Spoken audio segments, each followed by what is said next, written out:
الله الرحمن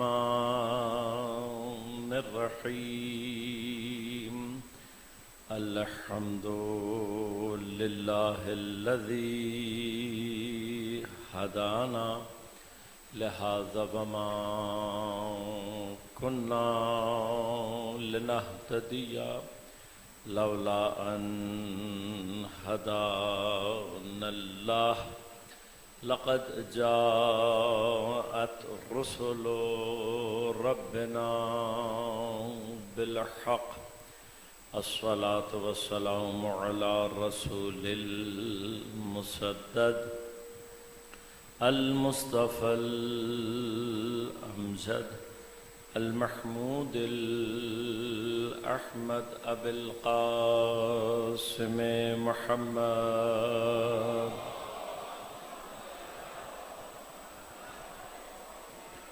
والصلاة والسلام على أسد الله الغالب غالب على كل غالب علي بن أبي طالب والصلاة والسلام على سيدة المعصومة المظلومة الطاهرة البتول بضعة الرسول فاطمة الزهراء سيدة النساء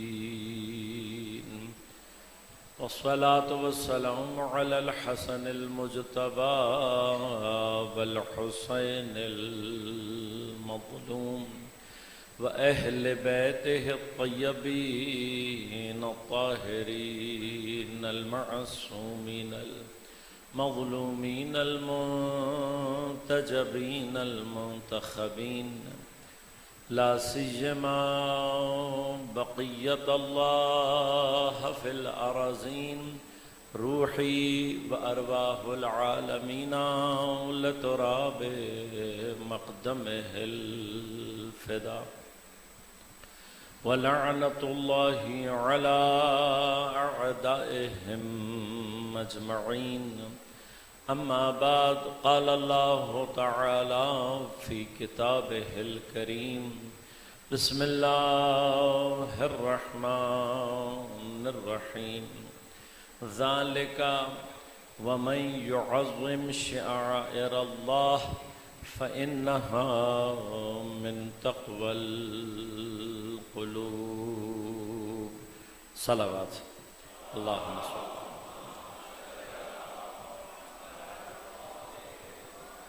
مومنین کرام سامعین محترم عزیزان گرام قدر عزاداران سید الشہداء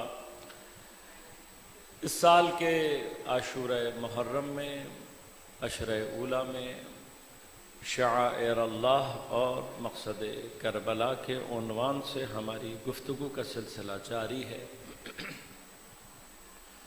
اپنے موضوع پر گفتگو کے لیے سورہ مبارک حج کی 32 نمبر آیت کو سرنامہ کلام کے طور پر انتخاب کیا اور تلاوت کو آپ کی خدمت میں تقدیم کیا۔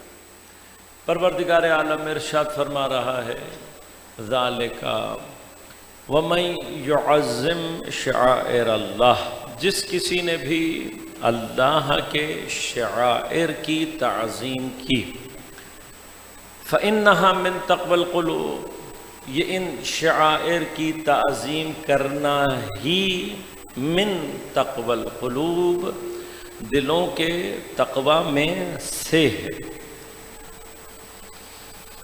جب ہمارے ہاں عربی میں قضیہ ماہوی بیان کیا جائے تو وہ کسی بھی شے کی ماہیت کو بیان کر رہا ہوتا ہے۔ ماہیت یعنی حقیقت الشے۔ ماہیت اصل میں لفظ نکلا ہے ماہیہ سے۔ ما یعنی کیا، ہیا یعنی یہ شے۔ مثلا آپ کسی شے کے بارے میں پوچھیں کہ یہ کیا ہے تو آپ پوچھیں گے ما ہوا یا ما ہیا۔ اگر وہ مؤنث ہے تو کیا کہیں گے ما ہیا کیا ہے یہ؟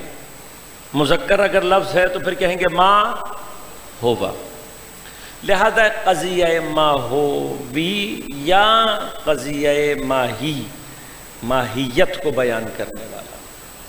ما ہوا کیا ہے؟ مثلا آپ نے کہا مل انسان یا ما هو الانسان، انسان کیا ہے؟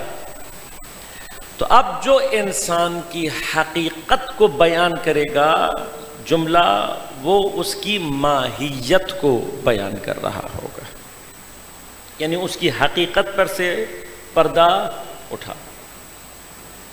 فَإِنَّهَا مِن تَقْوَى الْقُلُوبِ، یہ تعظیم کرنا تقوی کی حقیقتوں میں سے ایک حقیقت ہے۔ پس تعظیم کو من کے ساتھ کیوں کہا گیا؟ من کے ساتھ اس لیے کہا گیا کہ یہ تعظیم جو شاعر سے متعلق ہے یہ تمام تقوی نہیں ہے، بلکہ تقوی کا ایک مرحلہ ہے۔ کون سا مرحلہ ہے؟ شاعر کی نسبت تعظیم دلوں کے تقوی کا ابتدائی ترین مرحلہ ہے۔ میں نے جو گزشتہ 2 گفتگو آپ کی خدمت میں پیش کی وہ نسبتاً سنجیدہ اور سنگین اس لیے تھی کہ مجھے آپ کی خدمت میں یہ عرض کرنا مقصود تھا کہ تعظیم بنیادی طور پر ایک رویہ ہے، ایک بیہیویئر ہے۔ یہ بیہیویئر اپنے پیچھے ایک بلیف چاہتا ہے، ایک عقیدہ چاہتا ہے۔ پس جب تک عقیدہ نہیں ہوگا تب تک بیہیویئر وجود میں نہیں آتا۔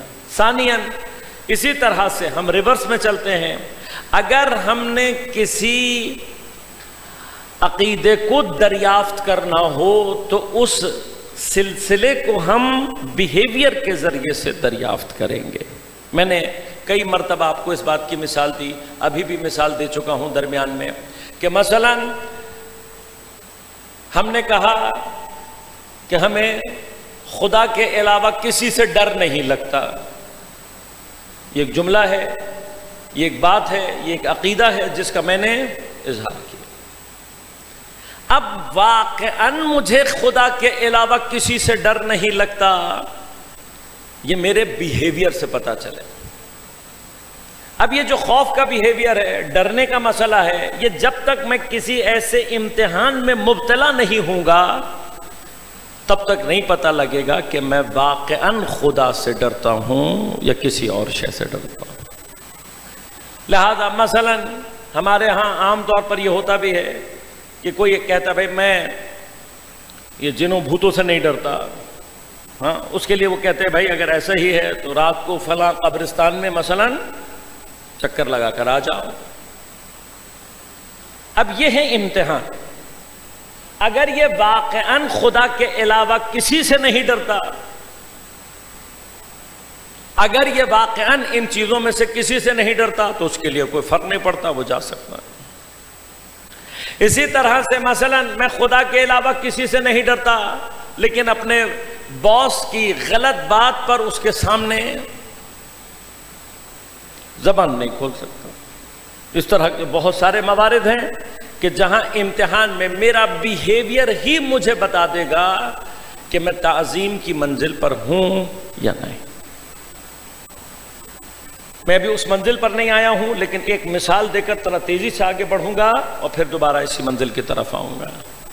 لہذا امتحان، اب مثلا یہ روزمرہ کے حساب سے ہے، یہ جو ہمارے ہاں شاعری کی جاتی ہے، نوحے لکھے جاتے ہیں، ماتم داری کی جاتی ہے، عزاداری کی جاتی ہے، ایک دنیا یہ سمجھتی ہے کہ شاید یہ ایسے ہی کر لیتے ہیں، تو ہم ان کو یہ سمجھانا چاہتے ہیں کہ 1400 سال سے یہ سلسلہ جاری ہو کر یہ بتا رہا ہے کہ یہ عقیدے کا نتیجہ ہے۔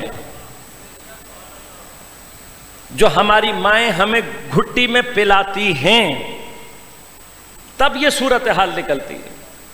اب چونکہ اس سارے بیہیویئر کے پیچھے واقعاً عقیدہ ہوتا ہے، لہذا جلوس پہ فائرنگ ہو جائے، امام بارگاہوں میں دھماکے ہو جائیں، جتنا مرضی تم نے زور لگا کر دیکھ لیا، ہاں کسی اور مکتب کے کسی بھی ذرا سے کسی بھی ایسے پروگرام میں آپ ذرا سا کچھ کر کے دیکھ لیں، بیہیویئر خود بتا دے گا کون عقیدے کے ساتھ آیا ہے، کون ریاکاری کرنے کے لیے آیا ہے۔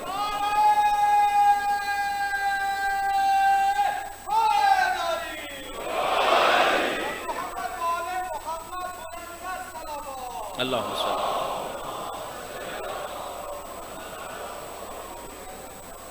لہذا ایک عالم دین گزرے ہیں مظہر دیوبندی، جیسے اسماعیل دیوبندی صاحب تھے قبلہ، اسی طرح سے ایک عالم دین ہیں گزرے ہیں، بزرگوں میں سے تھے مظہر دیوبندی، اور کنورٹ ہوئے وہ۔ تو ایک رسالے میں ان کا انٹرویو چھپا تھا، وہ آج تک مجھے یاد ہے۔ اس میں انہوں نے پوچھا، انٹرویو میں یہ پوچھا تھا کہ بھئی آپ کے شیعہ ہونے کی وجہ کیا؟ کہنے لگے کہ میں جس مدرسے میں پڑھا وہاں پر مجھے خاص طور پر جو تعلیم دلائی گئی تھی، تیار کیا گیا تھا، مناظرے کے لیے تیار کیا گیا تھا۔ تو کہا ہمیں تو تیار ہی اس طریقے سے گیا کیا تھا کہ شیعہ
محمد والے محمد بلند تر صلوات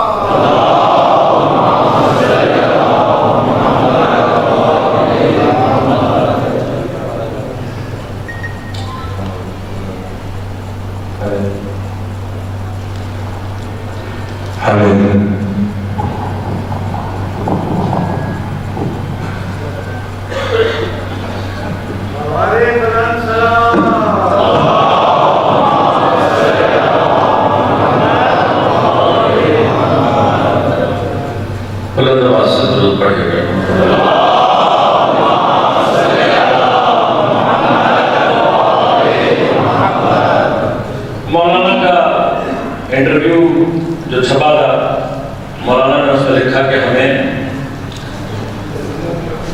تربیت جو دی گئی تھی وہ مناظرے کی، مناظرے کی وجہ سے جو دلیلیں ہمیں سکھائی گئی پڑھائی گئیں اس کی وجہ سے کہا کہ مکتب تشیع کی نسبت میرے اندر باقیوں کی نسبت جو کیفیت تھی مخالفت کی اور عناد کی وہ اور زیادہ شدید۔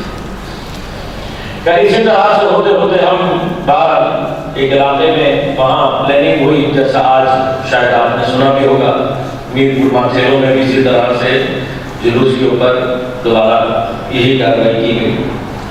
وہ کہتے ہیں مولانا ہم نے اسی طرح سے اپنے علاقے کے جلوس کو درہم بھرم کرنے کے لیے یہ پلان کیا، اور پلان یہ ہوا کہ عاشور کے دن جب امام حسین کا زلجنہ لے کر ماتمی آئیں گے گلی میں تو ہم اوپر چھتوں سے زلجنہ کے اوپر پتھر مارے۔ مقصد کیا تھا؟ کا مقصد بہت واضح تھا کہ زلجنہ کو جب پتھر لگے گا، علاقے جانور ہے، اسے جب پتھر لگیں گے اور وہ بھاگے گا تو اس کی وجہ سے جو بھگدڑ مچے گی اور جو ہزیمت ہوگی، تو اس کو پلان کر کے کہا ہم اچھا خاصا پتھروں کا انبار لے کر منتظر رہے یہاں تک کہ زلجنہ کا جلوس برآمد ہوا، اور جب اس مقام پر پہنچا تو کہا کہ ہمارے جو تیار تھے نوجوان دہشت گرد انہوں نے ایک ایک کر کے پتھر مارنا وہاں سے شروع کیا۔ اب ہم نے دیکھا جیسے ہی زلجنہ کو پتھر مارنا شروع کیے تو ماتمیوں نے اور جلوس کے افراد نے ماتم چھوڑ دیا اور آ کر زلجنہ کو اپنے ہاتھوں سے دونوں طرف کھڑے ہو کر اپنے ہاتھوں سے ڈھانپ دیا زلجنہ۔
عزیزان، یہ جو تعظیم اور احترام کی کیفیت ہے، یہ انسان کے یعنی اس کا جو ریلیشن ہے وہ یہ ہے کہ عقائد اور بیہیویئر، بلیفز اور بیہیویئر، اسی کا نام قرآن نے کیا رکھا ہے؟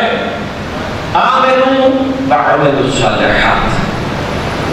یہ جو ہر جگہ اللہ تبارک و تعالیٰ آمنوا کے ساتھ عملوا الصالحات کہہ رہا ہے، ان کا آپس کا رابطہ کیا ہے؟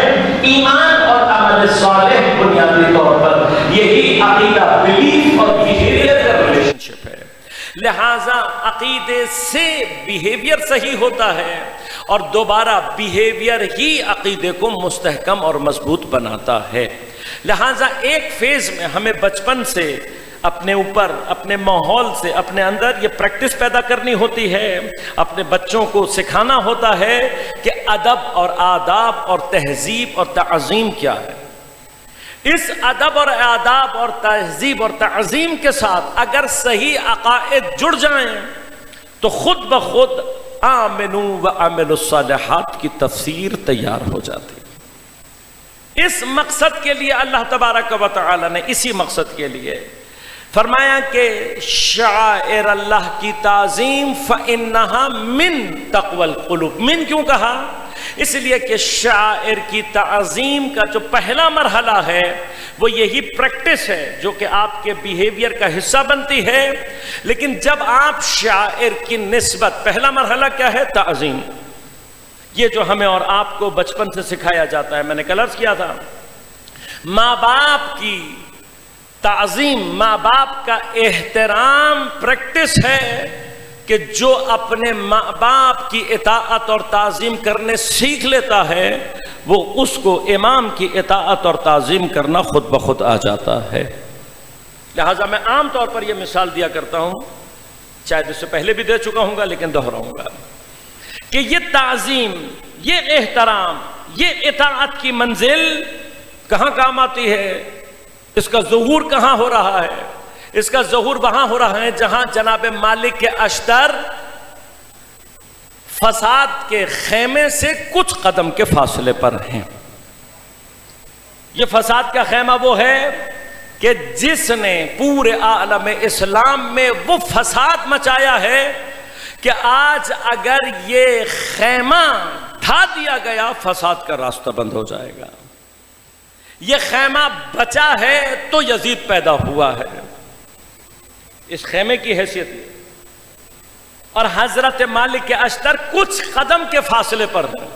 ایسا نہیں ہے کہ چیزیں حضرت مالک کے اشتر کے کنٹرول میں نہیں ہیں، کنٹرول میں بھی ہیں، لیکن پیچھے سے جب قرآن کو نیزوں پر اٹھایا گیا اور ایک فساد برپا ہوا تب کیفیت یہ تھی کہ حضرت امیر کے خیمے کو گھیرا گیا، اور گھیرنے کے بعد یہ کہا گیا کہ مالک کو واپس بلاؤ، جنگ کو روکا جائے۔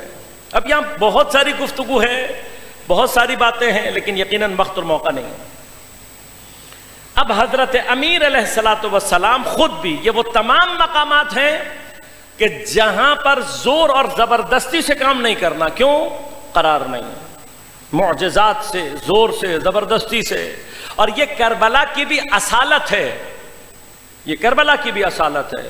اگر امام چاہتے، معجزات کی بات نہیں ہے، واقعاً کہہ رہا ہوں اور منبر سے ثابت بھی کر سکتا ہوں، تاریخ سے بھی ثابت کر سکتا ہوں، امام کو لشکر کی ضرورت نہیں تھی۔ امام اپنے ہی 4 شیر میدان میں اتر آتے اور ان کو اجازت دے دیتے تو مقتل میں سر نظر آتے، انسان نظر نہیں آتے۔ اور یہ مبالغہ آرائی نہیں کر رہا ہوں میں، اس کو تاریخ سے اور روایات سے اور ہر چیز سے ثابت کر سکتا ہوں۔ لیکن قرار یہ نہیں ہے، چاہتے نہیں ہیں، یہ نہیں چاہتے۔ کیوں؟ جو دلوں پر حکومت کرتا ہو اسے سر کاٹنے نہیں آتے، وہ سر کاٹنے کے لیے نہیں آیا، دلوں پر حکومت کرنے، اپنے اختیار سے آیا۔ لہذا حضرت امیر بھی کر سکتے ہیں، لیکن حضرت امیر چاہتے ہیں کہ اس بہانے منافقوں کے چہرے، دلوں میں چھپا ہوا بغض، احمقوں کی حماقتیں، یہ سب ظاہر ہوں۔ لہذا حضرت امیر نے جناب مالک اشتر کو پیغام بھجوایا۔ مالک اشتر کہاں ہیں؟ اپنی زندگی کی سب سے بڑی کامیابی سے 5 قدم کے فاصلے پر ہیں، چیزیں بھی انڈر کنٹرول ہیں۔ اگر کوئی اور مالک اشتر کو کہتا تو نہ مانتے، لیکن کیا ہوا، سامنے دنیا اور آخرت کی کامیابی کھڑی ہوئی ہے اور پیچھے سے حضرت امیر کا پیغام آیا، مالک واپس آ جاؤ۔ مجھ جیسا کوئی ہوتا تو وہ یہ سوچتا کہ یہ کارنامہ کر لوں پھر چلا جاؤں گا۔ کیا ہوا اگر امیر ناراض بھی ہوئے، اتنا بڑا کارنامہ کر کے جاؤں گا؟ کیا ہوا مولا تھوڑے سے ناراض ہو جائیں گے، بعد میں منا لوں گا، معافی مانگ لوں گا۔ میں یہ سب کچھ کر سکتا تھا، میں کر بھی لیتا، مالک اشتر نہیں بن پاتا۔ مالک اشتر کب بنتا ہے؟ کہ جب دنیا کی اور آخرت کی کامیابی سامنے ہے اور ایک مرتبہ حضرت امیر نے کہا مالک واپس آ جاؤ۔ جو دنیا اور آخرت چھوڑ کر امیر کے حکم پر واپس آ جائے اسے مالک اشتر کہتے ہیں۔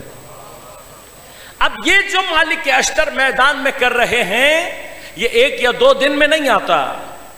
جب ماں تربیت دیتی ہے تو مالک تیار ہوتے ہیں۔ جو ماں اور باپ کا احترام کرنا سیکھتا ہے تب جا کر مالک اشتر بننا سیکھتا، تب بنتا ہے مالک اشتر۔ لہذا اب یہ تعظیم کا مرحلہ ہمیں شعائر کی نسبت اپنے اندر ایجاد کرنا ہے۔ دوسرا مرحلہ کیا ہے؟ دوسرا مرحلہ جب یہاں تک پہنچ گئے تو رکنا نہیں ہے۔ یہاں تک پہنچ گئے، شعائر تک پہنچ گئے تو پھر رکنا نہیں ہے۔ پھر کرنا کیا ہے؟ شعائر کے ذریعے سے وہ کام کرنا ہے جس کے لیے اللہ نے شعائر کو قرار دیا۔ اب یہ شعائر کیا؟ میری پوری گفتگو کا خلاصہ اگر پیچھے اب آپ کے ذہن میں ہیں، تقویٰ کیسے ایجاد ہوگا، مراحل کیسے طے ہوں گے، وہ تمام کے تمام۔ اب ہم کہاں پہنچے اس منزل پر کہ جہاں اب ہم نے بس یہ پہچاننا ہے کہ یہ شعائر کیا ہیں، تاکہ جب ہم ان تک پہنچ جائیں تو شعائر سے جو اصل مقصد ہے پروردگار کا وہ حاصل کر سکیں۔ لہٰذا اللہ تبارک و تعالی نے فرمایا وَمَن يُعَظِّمْ شَعَائِرَ اللَّهِ۔ میں نے پہلے دن عرض کیا تھا کہ شعائر کا معنی یہ ہے ذات خدا نہیں ہے، خدا نہیں۔ پھر کیا ہے یہ شعائر؟ عام طور پر آپ جب قرآن اٹھائیں گے اور کھولیں گے، اگر کسی نے ترجمہ کیا بھی ہو تو ہمارے ہاں عام طور پر ترجمہ کیا جاتا ہے اللہ کی نشانیاں۔ خود نشانی سے کیا مراد ہے یہ ایک بحث ہے، اسی بحث کے ذریعے سے میں نے آپ کو ایک مقام تک لے کر جانا ہے۔ عربی میں 4 مادے استعمال ہوتے ہیں جو کہ نشانی کا معنی دیتے ہیں۔ ان کا فرق سمجھ میں آئے گا تو خود بخود ہمیں سمجھ میں آئے گا کہ شاعر سے ایگزیکٹلی مراد کیا ہے۔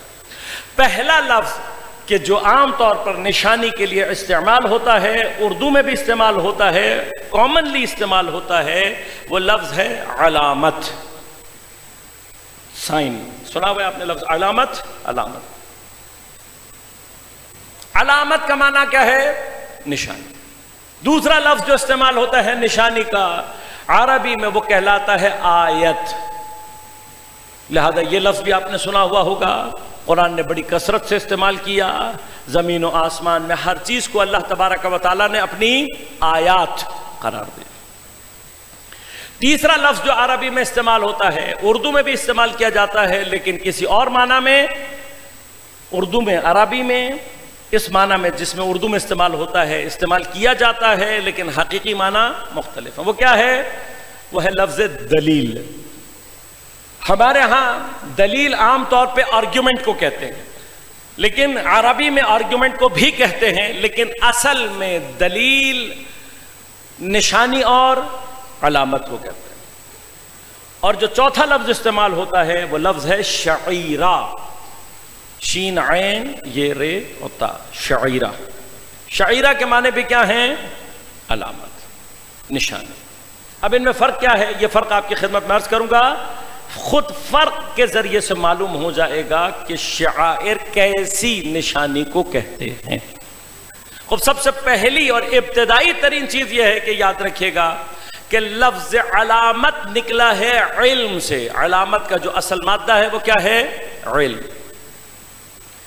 علامت وہاں پر عربی میں استعمال کیا جاتا ہے جہاں پر کوئی چیز کسی اور چیز کی ذات یا صفات کا علم آپ تک پہنچا دے۔ علم دے، علم بے ذات، علم بے صفات۔ مثلا کسی کے اندر ایمان ہے یا نہیں؟ اب ایمان ایک ایسی چیز ہے جو ہمیں نظر نہیں آ سکتی، لہذا ایمان کو تلاش کرنے کے لیے، ایمان کو دریافت کرنے کے لیے ایمان خود نظر نہیں آئے گا تو پھر ہم کیا تلاش کریں گے؟ علامات ایمان، ایمان کی علامت ہے۔ لہذا بہت مفصل گفتگو ہے، روایات میں بہت کچھ موجود ہے، بہت ساری چیزوں کی علامتیں، نفاق کی علامت، ایمان کی علامت، کفر کی علامت، شرک کی علامت، یہ سب بیان۔ وجہ کیا ہے؟ وجہ یہ ہے کہ ایمان کا علم حاصل کرنا، اسی طرح سے جیسے خود ایمان ہے اسی طرح سے کفر ہے، اسی طرح سے شرک ہے۔ اب بعض چیزیں ایمان اور کفر کی بعض اوقات ظاہر ہو جاتی ہیں۔ اب میں پھر سے ایک دفعہ کہوں، ابھی جو گفتگو ریپیٹ کی آپ کے سامنے، بیہیویئر اور بلیف کے درمیان میں جو کنیکٹیوٹی ہے وہ یہی ہے کہ بیہیویئر کے ذریعے سے بلیف کا پتہ لگ جاتا ہے، لہذا جو مومن ہوگا اس کا بیہیویئر بتا دیتا ہے عام طور پر۔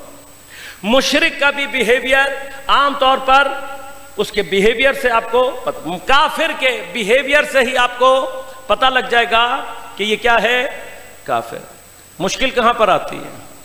مشکل سب سے پہلے وہاں پر آتی ہے جہاں ان کے درمیان میں کہیں منافق آ جائے۔ منافق کا مسئلہ کیا ہے؟ منافق کا مسئلہ ہی یہ ہے کہ وہ اپنے اندر کے کفر اور شرک کو ظاہر نہیں کر رہا ہوتا، لہذا وہ کہہ کچھ رہا ہوتا ہے اور ظاہر کچھ اور کر رہا ہوتا ہے۔ اور بعض اوقات منافق اپنی منافقت میں اس حد تک مضبوط ہو جاتا ہے کہ اس کو عام کیفیات میں تلاش کرنا آسان نہیں ہوتا، لہذا یہ وہ مقام ہے کہ جہاں پر کوئی ایک ایسی علامت ہونی چاہیے جو مومن اور منافق کے درمیان میں فرق پیدا کر سکے، اور پیغمبر نے اسی علامت کو محبت علی ابن ابی طالب کے عنوان سے بیان کیا ہے۔ لہذا یہ جو چھپا ہوا کفر، یہ جو چھپا ہوا شرک نفاق کی صورت میں ہوتا ہے، اس کا واحد علاج ہی اسم مبارک حضرت امیر المؤمنین ہے۔ ہمارا 1400 سال کا نسخہ ہے، آج بھی اسی طرح سے کام کرتا ہے کہ علی کا نام لے کر دیکھ لو، چہروں کی علامت خود بتا دے گی مومن ہے یا منافق ہے۔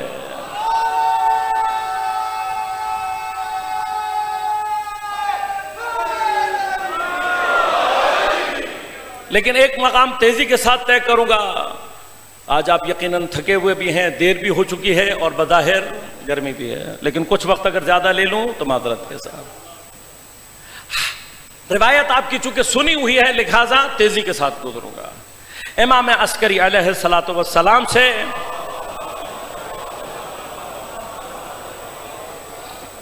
روایت کیا بیان ہوئی؟ امام نے فرمایا ہمارے مومن، ہمارے شیعہ مومن کی علامات کتنی ہیں؟ 5۔ کون سی 5 علامات بیان کی؟ ایک علامت بیان کی کہ سیدھے ہاتھ میں انگوٹھی پہنے گا، ایک علامت یہ بتائی کہ نماز میں بالجہر اونچی آواز کے ساتھ بسم اللہ پڑھے گا، ایک نشانی یہ بتائی کہ جب سجدے میں جائے گا تو خاک پر۔ اب یہ 3 نشانیاں ایسی ہیں جسے ہمارے بچے یہ سمجھتے ہیں کہ یہ بہت آسان ہے، ایسا ہی ہے، آسان ہونے کے باوجود بھی اکثر اب ہم کسی کو کوئی مسئلہ نہیں ہے۔ امام نے بتایا ہے کہ مومن کی یہ علامات، باقی آپ پر چھوڑ دیا ہے، یہ آپ نے خود کرنا ہے۔ ہم یہ سمجھتے ہیں آسان، عزیزوں یہ آج جو آپ کو آسان لگ رہی ہے، کبھی تاریخ پڑھ کر دیکھو گے تو ایک زمانے میں یہ انگوٹھی پہننا موت کے برابر ہو چکا، خاک پر سجدہ کرنا اپنی موت کو دعوت دینے کے برابر رہ چکا ہے، بلند آواز سے بسم اللہ پڑھنا نماز میں سر کٹانے کا باعث بن چکا ہے، رہ چکا ہے۔ کہ خدا کا شکر ہے کہ ہمارے بزرگوں نے قربانیاں دے کر دین آج جس طریقے سے ہم تک آپ کو پہنچایا ہے، تو اب یہ چیزیں ہمیں مشکل۔ باقی جو دو علامات ہیں ان میں سے ایک علامت ہے فرمایا کہ شب و روز میں 51 رکعت نماز پڑھنا، جو ہمیں سب سے بھاری لگتا ہے۔ لہذا عام طور پر کوشش یہ کریں، ابتدا ضروری نہیں ہے کہ ایک دم سے ہی ہو، آہستہ آہستہ کوشش کریں، اور پھر ایک طریقہ یہ ہوتا ہے کہ پہلے ایک آدھ ہفتہ، 2 ہفتے، 3 ہفتے کوشش کرتے جائیں، بالآخر اور کچھ نہ ہو تو اس نیت سے ہی 40 دن 51 رکعت نماز پڑھیں کہ چلو 40 دن ہی صحیح، علامت کچھ دیر کے لیے ہمارے اندر۔ چوتھی علامت، 5ویں کیا بتائی؟ زیارت اربعین، چہلم سید الشہداء کا 40 کے دن امام کی زیارت۔ علماء کہتے ہیں کہ ہمیں اس کو سمجھنے میں وقت لگا، علماء میں ایک بحث رہی کہ اس 40 کی زیارت سے مراد کیا ہے۔ بعض نے سوچا کہ زیارت 40 جو نقل ہوئی ہے اس کا پڑھنا، بعض نے سمجھا کہ 40 کے دن امام حسین کی زیارت میں پہنچ جانا، لیکن پچھلے کچھ عرصے میں یہ زیارت 40 امام حسین ایک خاص شکل لے کر ابھری ہے۔ علماء کہتے ہیں ہمیں اب سمجھ میں آ رہا ہے کہ معصوم نے جو 1200 سال پہلے کہا تھا اس سے مراد کیا ہو سکتی تھی۔ کہ 1200 سال کے بعد اب سمجھ میں آ رہا ہے کہ امام نے زیارت 40 کو مومن کی علامت کے طور پر کیوں بیان کیا تھا، کہ اب جا کر 40 امام حسین تشیع کی، شیعت کی، اسلام کی ایک قوت کی شکل میں ظہور پا رہا ہے۔ اب یہ جو کروڑوں افراد زیارت 40 پر، ایک بہت بڑی تعداد نجف سے کربلا جاتی ہے، مختلف علاقوں سے پیدل چلتی ہوئی جا رہی ہوتی ہے کربلا کی طرف، کہ یہ پیدل چل کر جانے والے یہ تمام کے تمام افراد جب یہ کروڑوں کی صورت میں جمع ہوتے ہیں تو اس لشکر کی صورت میں ان کا ظہور اس وقت عالم اسلام کے تمام دشمنوں کو ہیبت میں ڈال رہا ہے۔ لہٰذا ایک بہت بڑی سازش کا پروگرام موجود ہے یہاں پر کہ کسی طرح سے اس زیارت 40 کی کیفیت کو خراب کیا جائے، کسی طرح سے اس کیفیت کو تبدیل کیا جائے۔ کیوں؟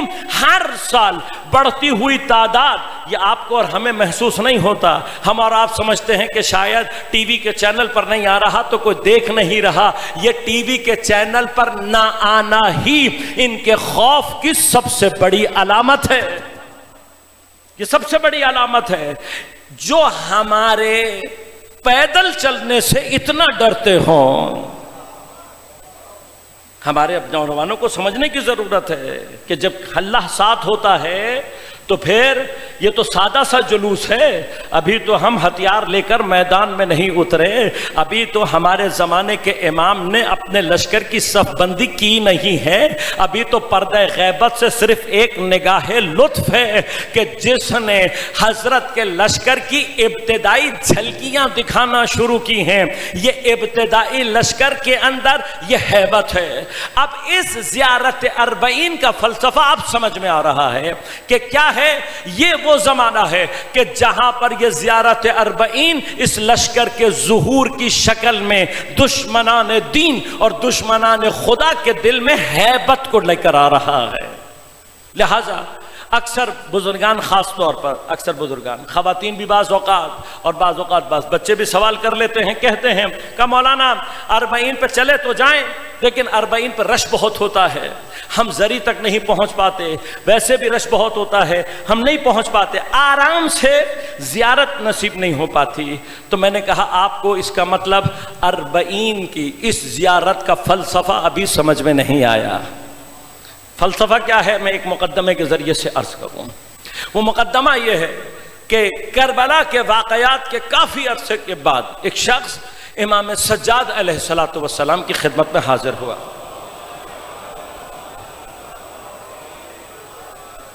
اور امام کی خدمت میں آ کر امام سے اجازت لے کے جب حضرت کی خدمت میں آیا تو کہنے لگا مولا میں آپ سے معافی مانگنے کے لیے آیا ہوں۔ امام نے پوچھا کس بات کی معافی؟ کہا مولا میں کربلا میں تھا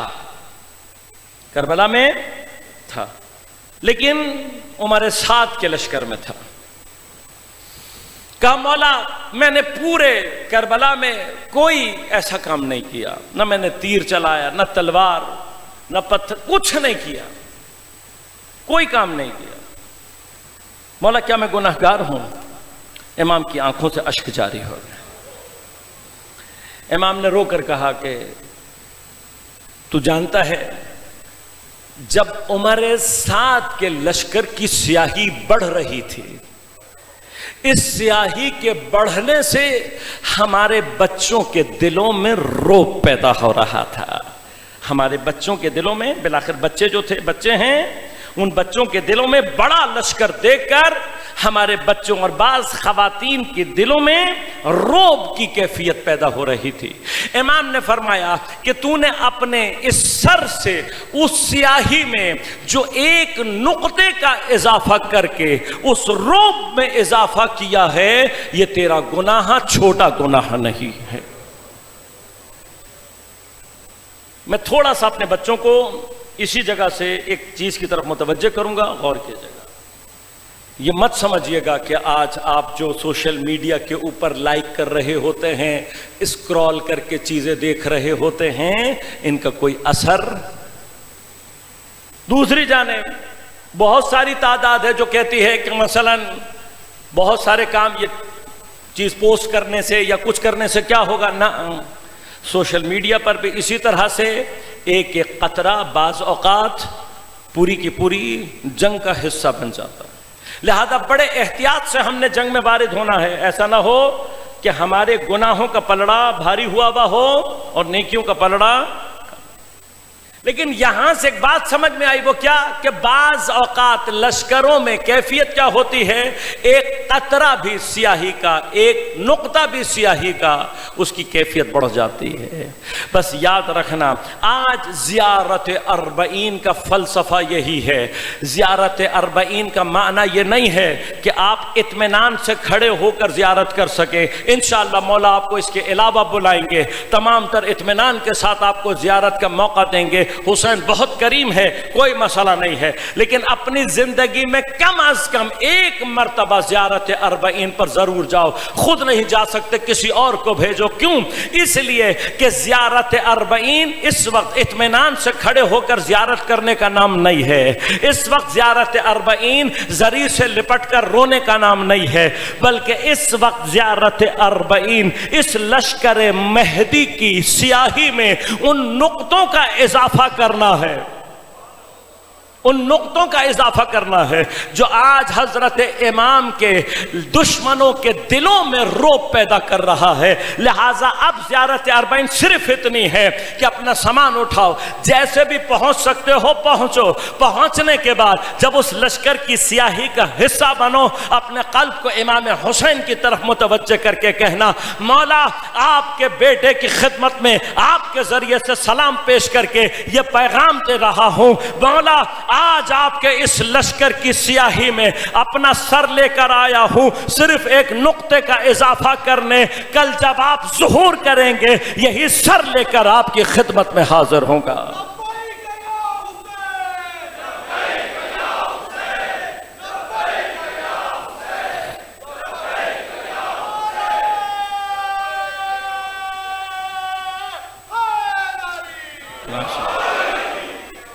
لہذا یہ لشکر صاحب الزمان ہے، یہ اربعین کی زیارت عام زیارت نہیں، یہی وہ کیفیت ہے۔ علامات یاد رکھیے گا، پورے قرآن اور روایات میں آپ کو کہیں پر بھی پروردگار عالم کی ذات اور صفات کی نسبت کہیں پر بھی لفظ علامت نہیں ملے گا۔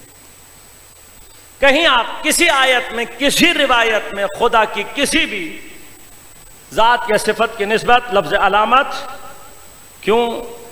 اس لیے کہ خدا کی نہ ذات کا علم حاصل ہو سکتا ہے اور نہ صفات کا علم حاصل ہو سکتا ہے۔ لہذا اب یہ عقائد کی بحثیں ہیں کہ جو اپنے اندر ایک پورے بحث چاہتی ہیں، کہ پروردگار عالم وہ لامحدود ذات ہے جس کے تمام کمالات لامحدود ہیں، جس کی صفات کی تعداد بھی لامحدود ہے اور ہر صفت اپنے اندر لامحدود ہے۔ ایک ایسی لامحدود کمال مطلق ذات کہ جس کی لامحدودیت کا تقاضا ہی ایک ایسا غیب ایجاد کرتا ہے مخلوقات کی نسبت کہ وہ کبھی بھی اپنی مخلوقات کی نسبت ظہور پیدا نہیں کر سکتا۔ لہذا خدا کے نہ ذات کا علم ہو سکتا ہے نہ صفات۔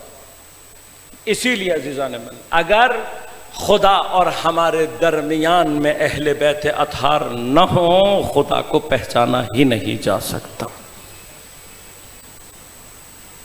غیب ہے پروردگار کی ذات کی نسبت، لہذا خدا کے لیے علامت کا لفظ کہیں استعمال نہیں، لیکن خدا نے اپنے لیے استعمال کیا لفظ آیت کو۔ آیت کیا ہے؟ آیت ایک ایسی نشانی کو کہتے ہیں کہ اس کے اندر توجہ انسان کو مقصود تک پہنچانے کا باعث بنتی ہے۔ خود اوا یا ابھی اصل مادہ ہے جس کا اصل معنی ہی توجہ ہے اور ارادہ۔ لہذا اللہ تبارک و تعالیٰ نے کائنات میں ہر چیز کو اپنی آیت قرار دیا ہے۔ آیت کیوں قرار دیا ہے؟ اس لیے کہ ان چیزوں میں ذرا سی توجہ، ذرا سا تفکر اگر کیا جائے خود بخود خدا تک انسان پہنچتا ہے۔ لیکن آیت نہ ذات پہچان پاتی ہے نہ صفات پہچان پاتی ہے، صرف کسی کے ہونے کا پتہ بتاتی ہے، اس سے آگے آیت کچھ نہیں کر سکتی۔ لہذا چاند، ستارے، سورج، ان میں سے کسی بھی چیز کو آپ دیکھیں گے، عقل انسان کی خود بخود ذرا سی توجہ کرے گا تو ان کے پیچھے خدا تک اس کا ذہن پہنچ جاتا۔ لیکن اس سے زیادہ آیت ہمیں کوئی اور مقام تک نہیں لے کر جاتا۔ بس آیات بھی اللہ کی نشانیاں ہیں، لیکن یہ نشانیاں کیا کرتی ہیں؟ صرف توجہ کے ذریعے سے ہم وہاں تک پہنچتے ہیں کہ جہاں ہمیں معلوم ہوتا ہے کہ کوئی ہے، بس اس سے زیادہ۔ اور آیات سے اللہ تعالیٰ اس سے زیادہ کچھ چاہتا بھی نہیں۔ میں اب آیات کی بحث کو پھیلا نہیں رہا، گفتگو بہت ہے، لیکن اس سے زیادہ میں آج بحث نہیں کروں۔ تیسری چیز کیا ہے؟ دلیل۔ دلیل بھی علامت ہے۔ کیسی علامت ہے؟ کیسی نشانی ہے؟ دلیل کے لیے فرمایا کہ دلیل اس علامت کو کہتے ہیں جو اپنے آپ کو فنا کرتی ہے کسی چیز کی وجود کو ثابت کرنے کے لیے۔ اپنے آپ کو فنا کرتی ہے تاکہ ثابت کر سکے کسی چیز۔ اس کی جو آسان ترین مثال ہے، مثلا آپ نے اپنے دروازے پر جو گھنٹی لگائی ہے وہ کس لیے لگائی ہے؟ تاکہ آپ گھنٹی کی آواز سنیں، کوئی بجاتا رہے اور آپ سنتے رہیں نہ۔ بعض اوقات غور کیجئے گا، ہمیں تو یہ بھی یاد نہیں رہتا کہ گھر کی ہماری گھنٹی ایگزیکٹلی ہے کیسے، یاد نہیں رہتا آدمی کا۔ کیوں؟ اس لیے کہ گھنٹی خود کوئی ہدف نہیں ہے۔ گھنٹی کا کام کیا ہے؟ گھنٹی بجے گی تو پتہ لگے گا دروازے پر کوئی۔ دوسری مثال شیشہ، آئینہ۔ بعض اوقات ہم جب آئینے کو دیکھ رہے ہوتے، چونکہ آئینہ خود ہدف نہیں ہوتا، تو ہم کس کو دیکھ رہے ہوتے ہیں؟ جو عکس اس میں نظر آ رہا ہے، خود آئینے کو۔ کیوں؟ آئینہ اپنے آپ کو فنا کرتا ہے آپ کا عکس دکھانے کے لیے۔ گھنٹی کی آواز اپنے آپ کو فنا کرتی ہے مہمان کی آمد کے لیے۔ سورج کی روشنی اپنے آپ کو فنا کرتی ہے سورج کی۔ لہذا آپ صبح اٹھے، آپ نے کھڑکی کا دروازہ کھولا یا پردہ ہٹایا، دیوار پہ اگر روشنی پڑ رہی ہے تو سورج دیکھنے کی ضرورت، جب آپ نے سورج کی روشنی دیکھ لی تو اب کسی اور چیز کی ضرورت ہے نہیں۔ کیوں؟ یہ روشنی اپنے آپ کو فنا کرتی ہے سورج کا پتہ دینے کے لیے۔ یہ کہلاتی ہے دلیل۔ اس دلیل کے مرحلے پر پوری کائنات میں اگر کوئی اپنے آپ کو اللہ کے لیے دلیل کہہ سکا ہے تو سوائے محمد و آل محمد کے کوئی اور۔ نحن ادلہ علی اللہ، ہم ہیں جو خدا کے اوپر دلیل ہیں. کیوں؟ اس لیے کہ محمد و آل محمد نے اپنے آپ کو فنا کیا ہے خدا کو پہچانوانے کے لیے. لہٰذا یہ جو کہا جاتا ہے کہ کوئی اہل بیت کے دروازے پر آ جائے، ممکن ہی نہیں ہے کہ کوئی اہل بیت کو پہچانے اور خدا کو نہ پہچان پائے، ممکن ہی نہیں ہے. لیکن اسی مقام پر اپنے آپ کو فنا کیا ہے تاکہ خدا کو پہچانوا سکیں. اور کوئی اگر ایسا ہو کہ جو خود اہل بیت اطہار کے ذریعے سے خدا کو نعوذ باللہ من ذالک کفر کرے یا شرک کرے، تو اہل بیت پر اس سے بڑا ظلم کرنے والا کوئی اور نہیں. لہٰذا یاد رکھیے گا، یہاں بہت احتیاط کی ضرورت ہے. ہم جو بعض اوقات جوش عقیدت میں کچھ باتیں کہہ جاتے ہیں، احتیاط کریں. کیوں؟ تاریخ ثابت ہے. حضرت امیر کی تلوار کے حوالے سے یہ جملے آپ کے ذہنوں میں موجود ہوں گے کہ جب جنگ صفین یا کسی جنگ میں، جنگ کے بعد حضرت امیر اور جناب مالک اشتر خیمے میں آئے تو مالک اشتر امام کی تکبیریں گن رہے تھے، اور پھر آ کر امام سے کہنے لگے، کیوں ہر تکبیر کا مطلب یہ تھا کہ امام نے کسی کافر کو، کسی منافق کو واصل جہنم کیا. تو دیکھا جتنے امام نے واصل جہنم کیے اتنے میں نے بھی کیے. تو آ کر امام سے صرف، اب یہ کون ہے؟ مالک اشتر. یقیناً امام کے مقابلے پر مباحات نہیں کرنے آئے. مالک اشتر کا تو امتیاز ہی یہی ہے کہ علی جسے اپنا جیسا کہے اسے مالک کہتے ہیں. لہذا مالک نے کہا، مولا جتنی تکبیریں آپ نے کہیں اتنوں کو میں نے بھی آج، شاگرد ہیں، شاباش لینا چاہتے ہیں. امام نے شاباش دی بھی، لیکن شاباش دینے کے بعد امام نے امام ہونے کے فرق کو بھی ثابت کر دیا. کیا کہہ کر ثابت کیا؟ کہ مالک برابر تو ہیں لیکن تیری تلوار کے سامنے جو آیا تو نے مار دیا. کہا مولا ایسا ہی ہے. کہا علی کی تلوار نسل ٹٹول کر مارتی ہے. کسی کی نسل میں قیامت تک ایک بھی اگر مومن آنے والا ہے تو پھر علی کی تلوار، پس علی کی تلوار جہاں چلتی ہے وہاں نسل ٹٹول کر چلتی ہے. عام بند. اب یہی تلوار کون سی ہے؟ یہ وہ تلوار ہے کہ جس کی ضربت، ایک ضربت افضل من عبادت الثقلین ہے.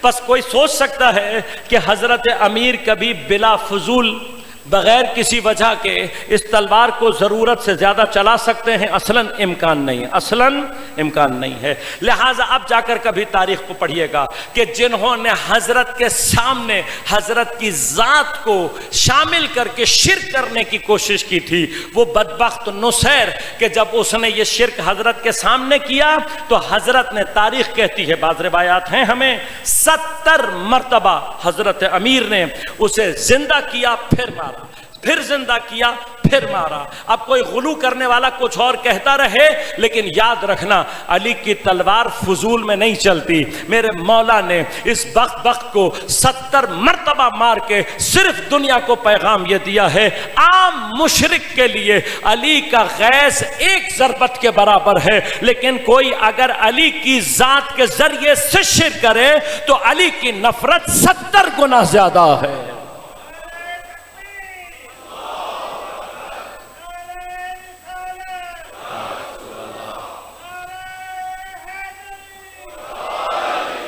لہذا مذاق نہ سمجھ.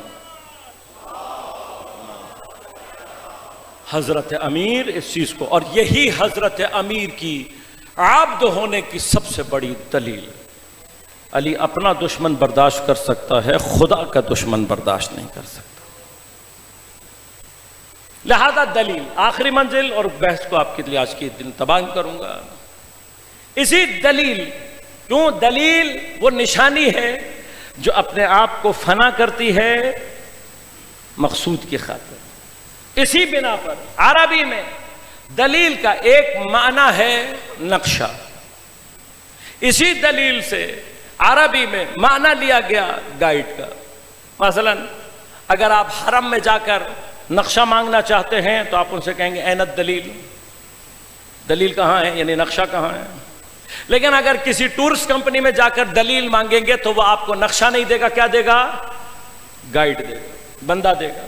اب یہ جو گائیڈ ہے، یہ گائیڈ بھی عام آپ نے ٹورسٹ پوائنٹس پر جانا ہو تو پھر شاید کیفیت سمجھ میں نہ آئے، لیکن بعض مقامات پر جیسے لوگ جاتے ہیں کاغان ناران جاتے ہیں، ایسی جگہوں پر جاتے ہیں، پھر بعض جگہات ایسی ہوتی ہیں جہاں پر برف سے ڈھکی ہوئی جگہ ہوتی ہیں، وہاں نہیں پتہ ہوتا برف کے نیچے کھائی کہاں پر ہے، زمین کہاں پر ہے، تو وہاں گائیڈ لیا جاتا ہے اور گائیڈ کو پتہ ہوتا ہے کہ کہاں سے جانا ہے۔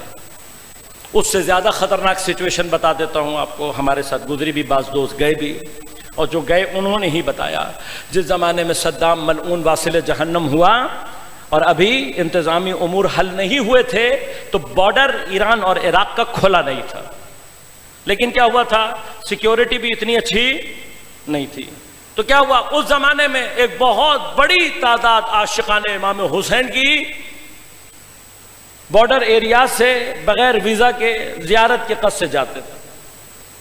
اب جب وہاں پہنچتے تھے تو ہمارے بعض دوست جو گئے انہوں نے یہ واقعات سنائے ہمیں، کہا ہم گئے تو پہلے تو ہمیں نہیں پتا تھا کہ کس طرح کا، ہم سمجھے بھائی گائیڈ ہے لے جائے گا، کہا جب ہم اس ایریا میں پہنچے جہاں پر اصل میں گائیڈ کی ضرورت تھی، اس نے روک کر ہمیں کہا دیکھو بھائی بات سنو، اب یہاں سے آگے اس طرف کا جو حصہ ہے یہ سب لینڈ مائنز بچھی ہوئی ہیں، یہاں پر لینڈ مائنز بچھی ہوئی ہیں، وہ بم جو زمین میں چھپا دیے جاتے،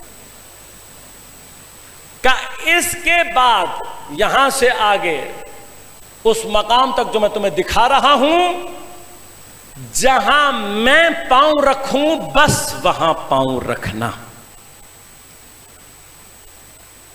اگر میرے پاؤں کے علاوہ کہیں پاؤں رکھا تو زندگی کی کوئی گارنٹی، خود بھی مرو گے اپنے ساتھیوں کو بھی مرواؤ۔ اب یہاں پتہ لگتا ہے کہ حسین کے عاشق کتنے ہیں، لیکن بتا رہا ہوں ممبر سے ذمہ داری کے ساتھ، ایک نہیں کئی افراد ایسے تھے جو اس راستے سے گزر کر گئے۔ لیکن اب میں 2 منٹ کے لیے آپ سے پوچھنا چاہتا ہوں، 2 منٹ کے لیے اپنے جوان اپنے بچوں سے، کہ اگر آپ کو کبھی کوئی ایسی سچویشن پیش آ جائے اور میں یا کوئی بھی شخص کوئی ایسا دلیل، کوئی ایسا گائیڈ لے کر آئے کہ جس کے بارے میں ہم یہ کہیں کہ بھائی یہ بہت بوڑھا آدمی ہے، بڑا مخلص آدمی ہے، اس کے اخلاص میں کوئی شک نہیں ہے، بہت ہی ایماندار، بڑا پرانا آدمی ہے، بڑا تجربہ کار ہے، پتہ نہیں کہاں کہاں غاروں میں رہا ہے، بڑے بڑے تجربے کیے ہیں اس نے، بھائی اس سے زیادہ میں گفتگو آگے نہیں بڑھا سکتا، بزرگوار ہے، بڑا اچھا دوست ہے، سینئر آدمی ہے، غاروں میں بھی ساتھ رہا، جنگلوں میں بھی ساتھ رہا مثلا، لیکن کبھی کبھار غلطی کر جاتا ہے۔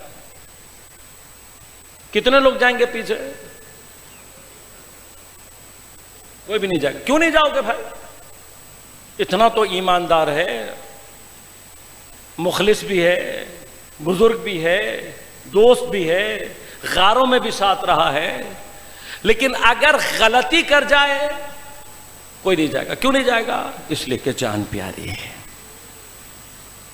بس عزیزو، یہاں پر آپ کہیں گے بھائی ہمیں نہیں چاہیے، کوئی جوان لے آؤ لیکن ایسا لاؤ کہ غلطی نہ کرتا ہو۔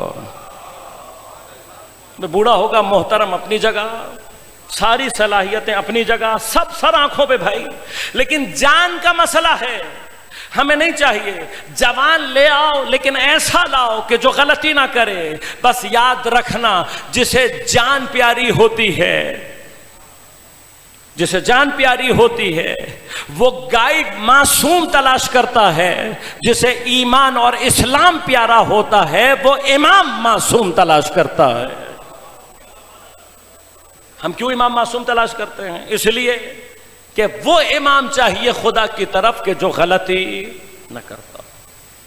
یہاں تک ہو گئی بحث دلیل کی۔ آج صرف شعائر کے متعلق صرف تعریف کروں گا، کل گفتگو کو یہیں سے آگے بڑھاؤں گا۔ شعائر کسے کہتے ہیں؟ علماء فرماتے ہیں کہ اس کا اصل مادہ شین عین رے، اور اس کے اندر اصل دقت اور باریکی پر ہے، لہذا اس ہی مادے سے لفظ شعور نکلا ہے، اور شعور کے لیے فرمایا العلم یوصل الیہ بوجہ دقیق، لیکن شعور علم کا حصہ ہے، الگ بحث ہے۔ شعور سے شعائر نہیں نکلا، شعائر نکلا ہے شعیرہ سے۔ شعیرہ کسے کہتے ہیں؟ شعیرہ فرمایا کہ وہ علامت جو کسی شے کی عظمت، اس کی کبریائی، اس کی سلطنت کو علم کے مرحلے سے نکال کر شعور اور ادراک کے مرحلے تک لے آئے۔ بس شعیرہ کیا ہے؟ عام علامت نہیں ہے، دلیل نہیں ہے، آیت نہیں ہے، کوئی عام شے نہیں ہے۔ کیسی شے ہے؟ جو کسی شے کی عظمت کو، اس کی بزرگی کو، اس کی سلطنت کو، اس کی قدرت کو علم کے مرحلے سے نکالے اور شعور اور ادراک کے مرحلے تک لے آئے، اسے کہتے ہیں شعیرہ۔ اسی کی جمع کہلاتی ہے شعائر۔ اب یہ شعائر اللہ جو بھی ہوں گے، ان کا کام کیا ہوگا کہ جو تم اور ہم عام طور پر اللہ کے بارے میں اس کی ذات کے اعتبار سے ہم نے آیت اور دلیل کے ذریعے سے اللہ کی ذات اور صفات کا جو علم حاصل کر لیا، ہمیں پتہ ہے کہ کوئی خدا ہے، لیکن اس خدا کی عظمت، اس کی قدرت، اس کی کبریائی میرے علم کے مرحلے سے نکل کر میرے شعور اور ادراک کی منزل میں داخل ہو جائے، ایسی نشانی کو شعائر اللہ کہتے ہیں۔ اب یہ شعائر اللہ کیا ہیں، ان کی کیفیت کیا ہے، اور یہ کیسے قائم ہوتے ہیں، کل انشاءاللہ آپ کی خدمت میں عرض کروں گا۔ شعور اور ادراک، یہ شعور اور ادراک ایک ایسی نعمت ہے کہ اگر انسان کو یہ شعور اور ادراک حاصل ہو جائے تو اس کے لیے چیزوں کے معنی خود بخود تبدیل ہو جاتا ہے۔ ہم بعض اوقات کسی شے کو کسی آنکھ سے دیکھ رہے ہوتے ہیں، لیکن اگر حقیقی شعور اور ادراک پیدا ہو جائے تو ہماری نظر بالکل ہی تبدیل ہو جائے۔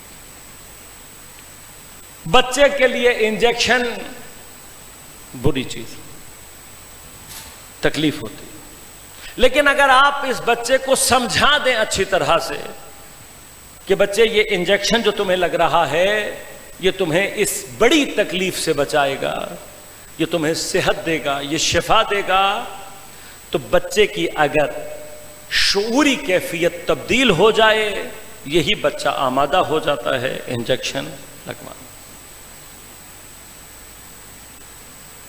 امام نے کربلا میں جو شعور کا رزق بانٹا ہے، اس نے موت کے بارے میں کربلا والوں کی نظر اور شعور کو تبدیل کر دیا۔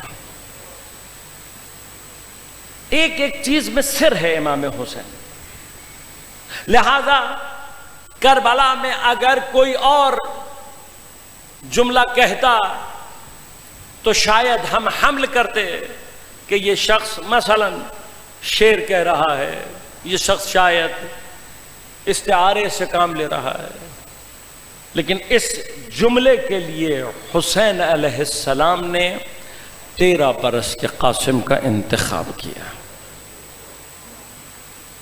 شب عاشور کسی سے امام حسین نے نہیں پوچھا کہ تمہیں موت کیسی لگتی ہے، کیوں؟ قاسم نوجوان ہے، قاسم کے لیے موت اور حیات کے معنی مختلف ہوں گے، لیکن اگر یہ 13 برس کا شہزادہ اس شعور کا اظہار کر دے تو خود بخود سمجھ میں آ جائے گا کہ اگر 13 برس کا امام کا سپاہی یہ دیکھ رہا ہے تو خدا جانے عباس موت کو کیسا دیکھتے، باقیوں کی نظر میں کیا ہو۔ لہذا اپنے اس لشکر میں اس اعتبار سے، شب عاشور کے اس اعتبار سے، سب سے کم سن سے حضرت نے سوال کر کے پوچھا، قاسم موت تمہارے لیے کیسے؟ جناب قاسم کا تاریخ ساز جملہ ہے، مولا آپ کی محبت دل میں ہو تو احلی من العسل، شہد سے زیادہ شیر، خدا جانے۔ حسین شعور اور ادراک کو کس منزل پر لے جاتے ہیں کہ 13 برس کے سپاہی کو موت شہد سے زیادہ شیر۔ کربلا میں امام حسن مجتبی علیہ السلام کے کم از کم 3 بیٹوں کا تذکرہ تاریخ نے لکھا۔ ان میں سے ہم عام طور پر سب سے زیادہ جانتے اور پہچانتے اور ذکر کرتے ہیں جناب قاسم ابن الحسن۔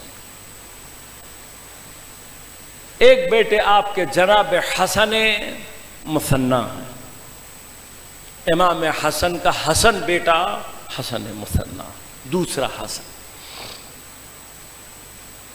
جناب حسن مثنیٰ نے جنگ بھی کی، زخمی ہو کر گرے بھی، اور لشکر آپ کو مردہ سمجھ کر، شہید سمجھ کر چھوڑ کر چلا گیا۔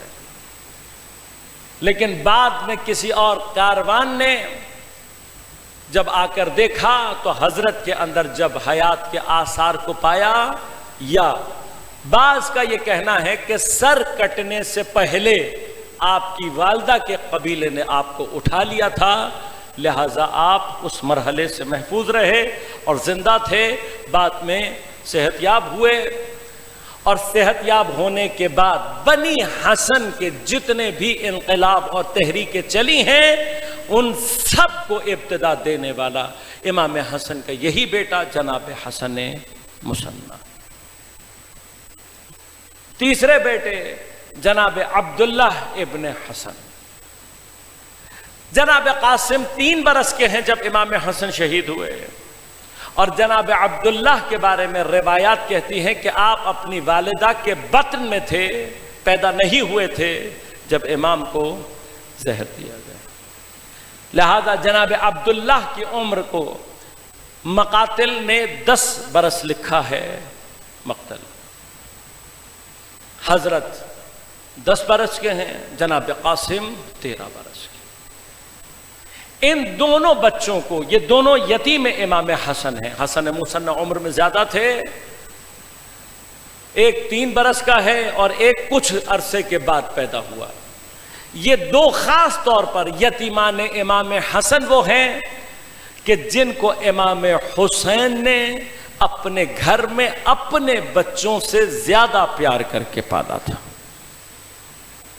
حسین کے لیے یقیناً امام کے لیے جناب علی اکبر پیارے ہیں، لیکن محبت آپ نے زیادہ جناب قاسم اور جناب عبداللہ اپنے بچوں سے زیادہ پیار کر کے پالا۔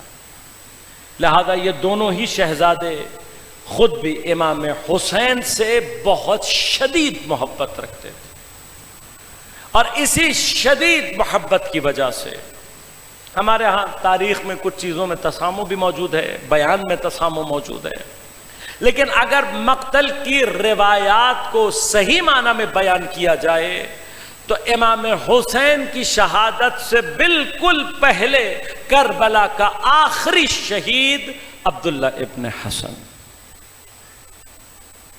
اس شہزادے کی شہادت ایسے واقع ہوئی ہے کہ جب میرا مولا گھوڑے سے زمین پر گرا،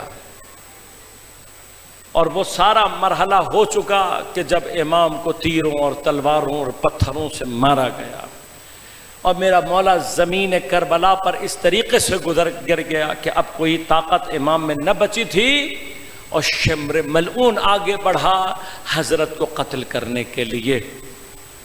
اس مرحلے میں جب شہزادے کو پتہ لگا کہ امام حسین مقتل میں تنہا رہ گئے ہیں، تو یہ شہزادہ ایک مرتبہ تیزی کے ساتھ اپنی ماں کی آغوش سے اٹھ کر بھاگا ہے۔ راوی کہتے ہیں اتنی تیزی کے ساتھ یہ شہزادہ بھاگا کہ بیبیاں اس کو پکڑنے کی کوشش کرتی رہیں، یہ ہاتھ سے نکلا، خیمے سے نکل کر دوڑتا ہوا جا رہا تھا، اس کا کمر بند زمین پر خط کھینچتا ہوا جا رہا تھا۔ یہ امام حسین کو پکارتا ہوا جب اس جگہ پہنچا تو دیکھا شمر ملعون تلوار لیے کھڑا ہے اور چاہتا ہے کہ امام پر تلوار کا وار کرے۔ جیسے ہی شہزادے نے یہ منظر دیکھا کچھ اور نہ کر سکا شہزادہ۔ ایک مرتبہ امام حسین سے اپنی محبت اور عشق کی وجہ سے شہزادے نے اپنے دونوں ہاتھ امام حسین کے اوپر کر دیے۔ جیسے ہی اس ملعون نے تلوار چلائی شہزادے کے دونوں ہاتھ قطع۔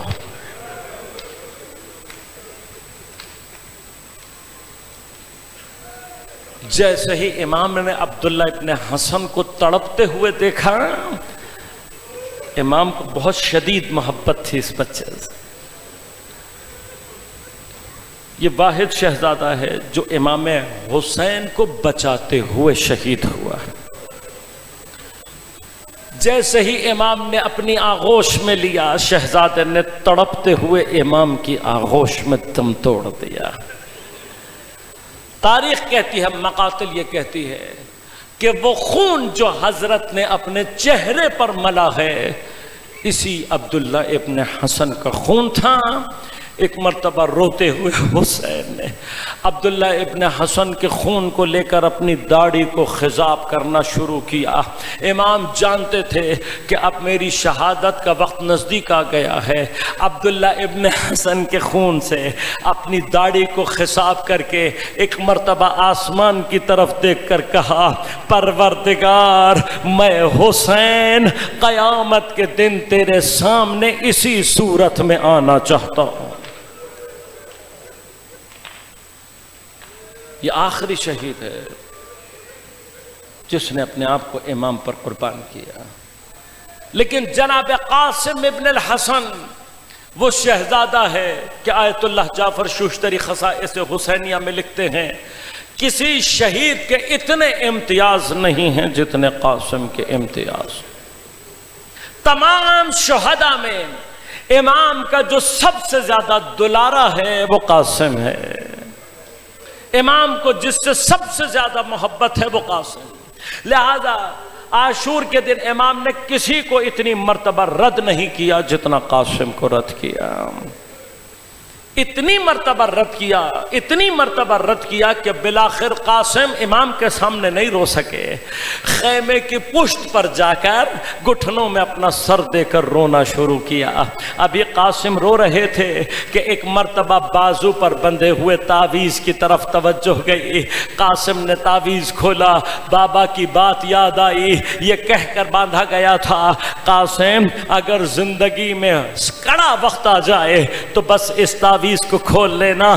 قاسم نے سوچا اس سے زیادہ کڑا وقت کون سا ہو سکتا ہے، بس ایک مرتبہ عبارت کو کھولا، کھولنے کے بعد پڑھا۔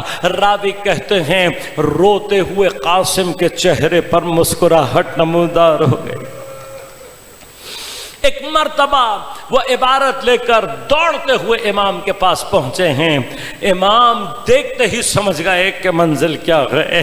قاسم نے عبارت امام کے سامنے رکھی، امام نے بھائی کی عبارت کو پڑھا، آنکھوں سے اشک جاری ہو گئے۔ رو کر کہتے ہیں جاؤ قاسم جاؤ، اپنی ماں سے اذن لے کر آ جاؤ۔ بس عزیز و جناب قاسم گئے ہیں۔ تاریخ کربلا کہتی ہے قاسم جتنی جلدی گئے تھے اتنی ہی جلدی واپس آ گئے۔ جناب ام فروا نے اتنی جلدی اپنا قاسم قربان کر دیا۔ لفظوں میں بہت آسان لگتا ہے لیکن قاسم کو ہم نے پہچانا نہیں۔ یہ قاسم کون ہے؟ دشمن کی فوج کہتی ہے جب ہم نے دیکھا نا حسین کے لشکر سے 14 برس کا بچہ سا نوجوان نکل کر آیا ہے، چہرے پر نقاب لگی ہوئی ہے، تلوار کے جوہر دکھا رہا ہے، ہاشمی رجس پڑ رہا ہے، تو ایک مرتبہ کسی نے آگے بڑھ کر کہا او لڑکے، او بچے، تم کون ہو؟ اپنا تعارف کراؤ۔ دشمن کی فوج کہہ رہی ہے، دشمن کہہ رہے ہیں۔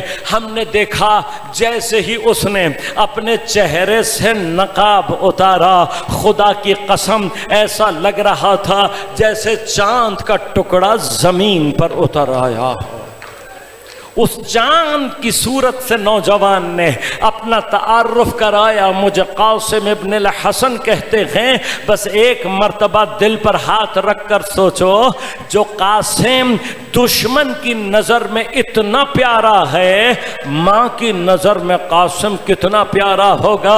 ارے کتنے ارمان ہوں گے ماں کے، لیکن ام فروہ سلام اللہ علیہا کے عرفان کو سلام ہو، حسین نے قاسم جیسا بیٹا مانگا، ام فروہ نے قربان کرنے کے لیے ایک لحظہ بھی نہ سوچا، اپنا قاسم حسین کے حوالے کر دیا۔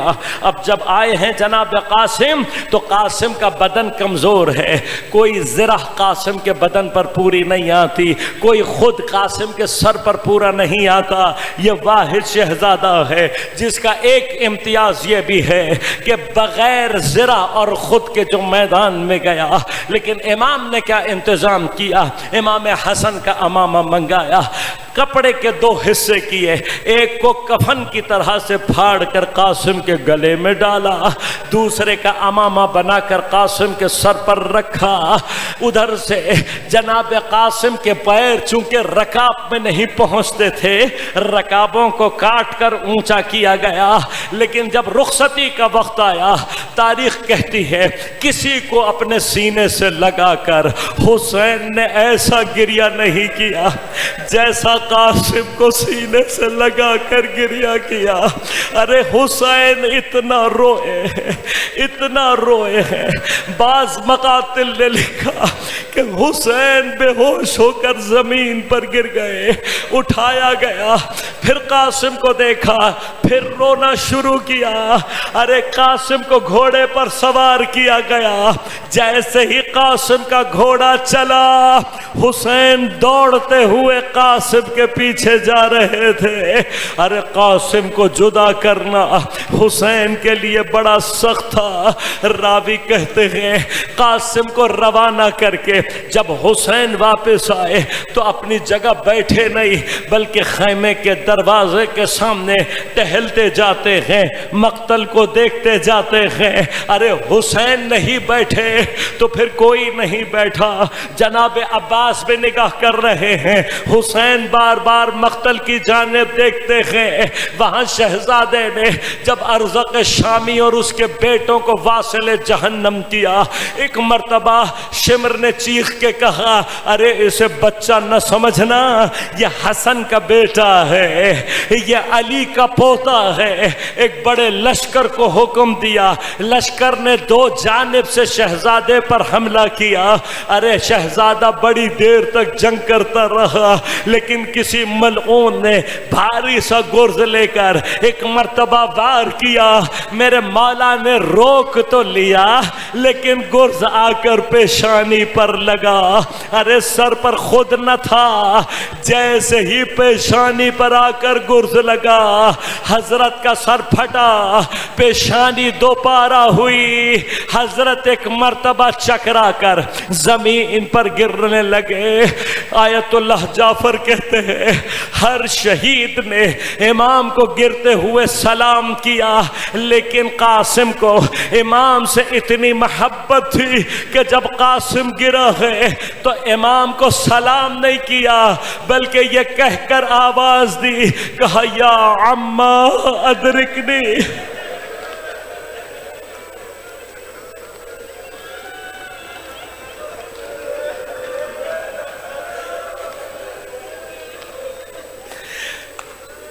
قاسم نے سلام نہیں کیا، قاسم نے رو کر اتنا کہا، اے میرے چچا میری مدد کو۔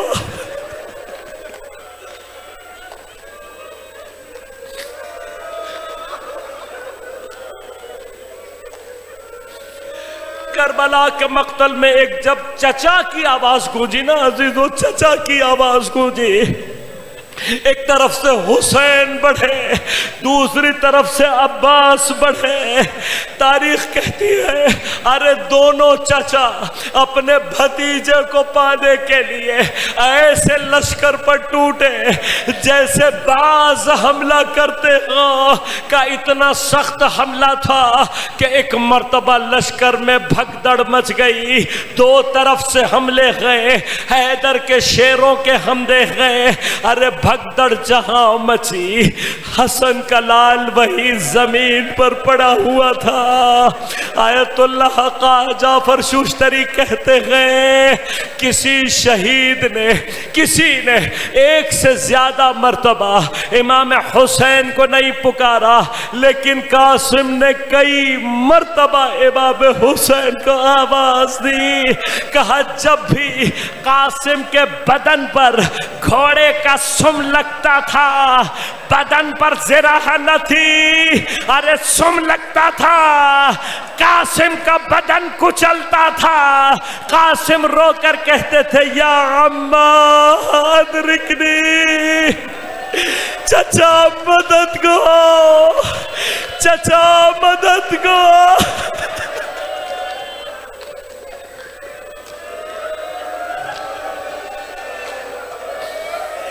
چچا چچا مدد کو۔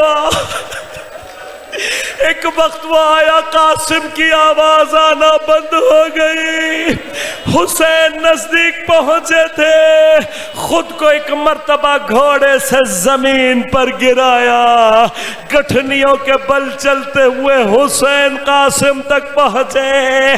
قاسم درد سے ایڑیاں رگڑ رہے تھے، جیسے ہی حسین نے آغوش میں لیا، قاسم نے حسین کی خوشبو کو سونگھا، قاسم کی روح نے بدن کا ساتھ چھوڑا، حسین کی آغوش میں حسین کے دلارے نے دم توڑ دیا، حسین نے رخسار پر رخسار کر رکھا، آنکھوں سے اشک بہ رہے تھے، رو کر کہتے ہیں اے میرے بیٹے حسین کو معاف کر دینا۔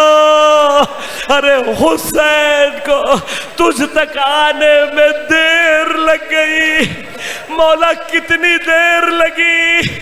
یہ تب معلوم ہوا جب حسین نے قاسم کا جنازہ اٹھایا نہیں، بلکہ ایک مرتبہ اپنی ابا کے دامن کو پھیلایا، ارے پہلے قاسم کو سمیٹا، ابا کی گٹھڑی بنائی، اب جو حسین خیمے کی طرف جا رہے ہیں، ارے دروازے پہ فرما چاند سا قاسم